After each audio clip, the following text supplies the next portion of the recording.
আসসালামু আলাইকুম সুপ্রিয় দর্শক, আশা করি সবাই অনেক ভালো আছেন। সুপ্রিয় দর্শক, আপনারা কি ফেব্রুয়ারি মাসে সবজি চাষ করার কথা ভাবতেছেন? হ্যাঁ দর্শক, কি কি সবজি চাষ করতে পারবেন এই ফেব্রুয়ারি মাসে তা আজকের ভিডিওতে দেখিয়ে দেওয়া হবে।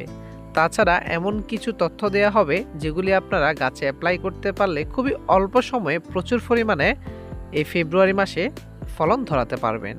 তাই ভিডিওটি না টেনে শেষ পর্যন্ত দেখবেন। আর এই চ্যানেলে নতুন হয়ে থাকলে এখনই কৃষি বিশ্ব বাংলা চ্যানেলটিকে সাবস্ক্রাইব করে দিন। দর্শক, প্রথমত রয়েছে শশা চাষ। হ্যাঁ দর্শক, এই ফেব্রুয়ারি মাসে শশা চাষ করার জন্য খুবই আদর্শ সময়। আপনারা চাইলে এই ফেব্রুয়ারি মাসে শশা চাষ করতে পারবেন, তবে এর মধ্যে কিছু হাইব্রিড জাতের উল্লেখযোগ্য বীজ রয়েছে। যেমন রয়েছে বীজপাতা কোম্পানির কাঞ্চন, ব্রাকের F1 হাইব্রিড জাতের যে শশাটি, এর পাশাপাশি রয়েছে বায়ারের যে F1 যে শশাটি। এই বীজগুলি থেকে আপনারা ভালো একটি হাইব্রিড জাতের বীজ এই সময় কিন্তু খুব সহজে লাগিয়ে দিতে পারেন। সঠিকভাবে সার প্রয়োগ এবং সেচ প্রদান বা সঠিক পরিচর্যার মাধ্যমে কিন্তু 40 থেকে 45 দিনে শশার ফলন ধরানো সম্ভব। এরপরে রয়েছে লাউ চাষ। এই ফেব্রুয়ারি মাসে চাইলে কিন্তু আপনারা লাউ চাষ করতে পারেন। অবশ্যই সেক্ষেত্রে ঠিক একই পদ্ধতিতে হাইব্রিড জাতের বীজ অথবা চারা লাগাবেন, এবং কি আপনাদের লাউ গাছের বয়স যখন 20 দিন হবে তখন অবশ্যই আপনারা লাউ গাছে 3G কাটিং করবেন। এর পাশাপাশি আপনারা জৈব সার প্রয়োগের মাধ্যমে কিন্তু লাউ গাছের 35 থেকে 40 দিনের ভিতর কিন্তু ফলন আনা সম্ভব। হ্যাঁ দর্শক, এরপরে রয়েছে বরবটি চাষ। অত্যন্ত জনপ্রিয় একটি সবজি এই ফেব্রুয়ারি মাসের জন্য। তাই আপনারা চাইলে কিন্তু এই সময় বরবটিও চাষ করতে পারেন। বিশেষ করে ছাদে অথবা মাঠে বরবটির বীজ লাগানোর জন্য খুবই আদর্শ সময়। তাছাড়া বাজারে বিভিন্ন ধরনের হাইব্রিড জাত রয়েছে, বিশেষ করে 47, 48 সহ যে হাইব্রিড জাতগুলি রয়েছে সেগুলিকে আপনারা প্রাধান্য দিয়ে এই সময় বরবটিও চাষ করতে পারেন। দর্শক, অন্য অন্য মাসের তুলনায় আপনারা চাইলে কিন্তু এই সময়ও মরিচ চাষ করতে পারেন।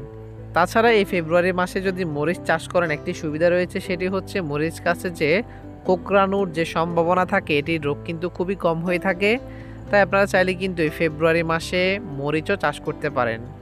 বিভিন্ন ধরনের হাইব্রিড জাতের যে মরিচ রয়েছে, আপনাদের পারিবারিক চাহিদা মেটানোর জন্য ছাদে অথবা মাঠে মরিচ চাষ করতে পারেন এই ফেব্রুয়ারি মাসেও।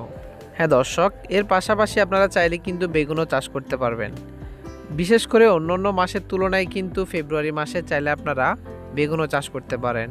যে হাইব্রিড জাতের বেগুন রয়েছে, যেমন রয়েছে আপনার লতা বেগুন, তাল বেগুন সহ বিভিন্ন জেলাভেদে যে বেগুন রয়েছে, সে বেগুনটি আপনার জেলাভিত্তিকভাবে লাগিয়ে দিতে পারেন এবং সঠিক সার প্রয়োগ, সঠিক পরিচর্যা পেলে কিন্তু খুবই অল্প সময়ে বেগুনের ফলন ধরানো সম্ভব। একটি গাছ থেকে অনেকগুলো ফলন আসতে শুরু করবে। হ্যাঁ দর্শক, এরপরে রয়েছে টমেটো চাষ।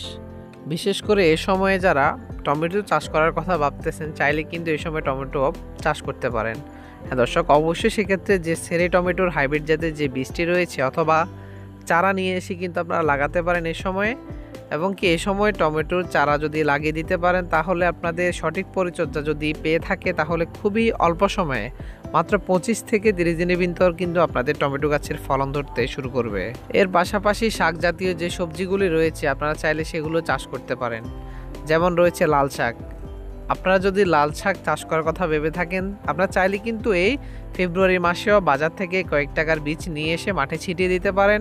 খুবই অল্প পরিচর্যায় কিন্তু এই শাক চাষ করা যায়। দর্শক, এরপরে রয়েছে ধনিয়া পাতা চাষ। আপনারা যারা ধনিয়া পাতা চাষ করার কথা ভাবতেছেন, সারা বছরের ন্যায় আপনারা চাইলে কিন্তু ফেব্রুয়ারি মাসেও আপনারা ধনিয়া পাতা চাষ করতে পারেন এবং খুবই অল্প পরিসরেও কিন্তু ধনিয়া পাতা চাষ করা যায়। বিশেষ করে মাঠে অথবা টবে, কারো ট্যাঙ্কে আপনারা চাইলে এই সময় কিন্তু ধনিয়া পাতা চাষ করতে পারেন। কয়েক টাকার বীজ নিয়ে এসে মাটিটিকে আলগা করে জাস্ট ছিটিয়ে দিবেন, কয়েকদিন পরে দেখতে পারবেন আপনাদের ধনিয়া পাতাগুলি খাওয়ার উপযুক্ত হয়ে যাবে।